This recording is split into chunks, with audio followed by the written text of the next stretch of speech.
In this video, I'm going to show you how to use the online Makerbot Slicer. You can install some software unless you meet certain situations. Say in an education or a business environment where they don't allow you to install software on your own, they may not have this available for you very easily.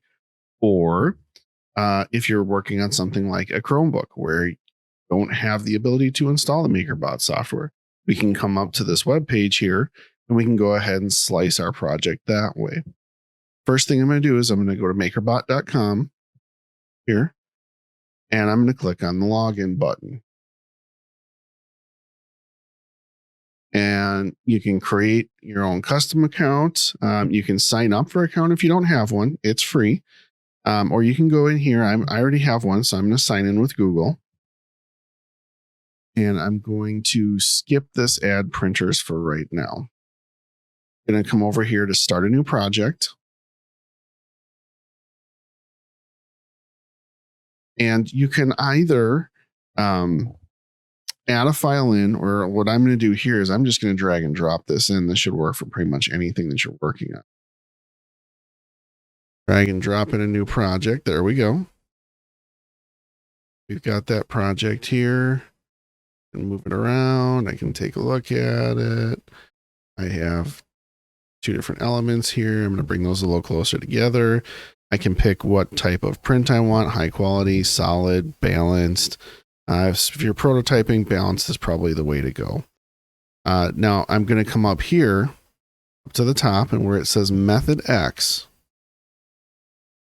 I'm going to click on that, and I'm going to select the printer that I want to use. In this case, it's going to be a Replicator Plus. We have a little bit different field of view here. You'll see we've got a few things that are different here. I can replicate this part. I can rotate it, which I might do on this one, but being with the certain way it's got these built up, this is actually going to work out the best.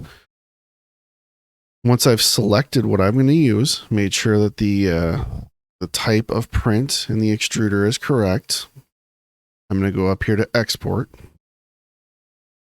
going to click on export.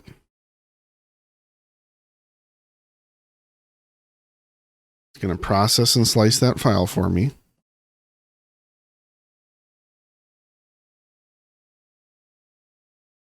And after it's done, it's automatically going to download a file. So I've got a file down here.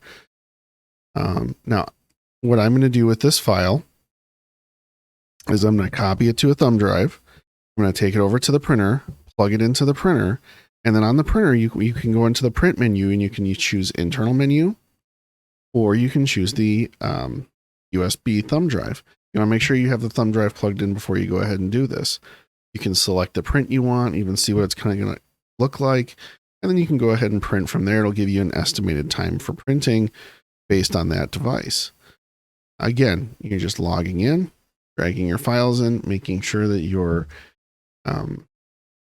printer is the correct printer up here, that your filament type and your extruder is correct.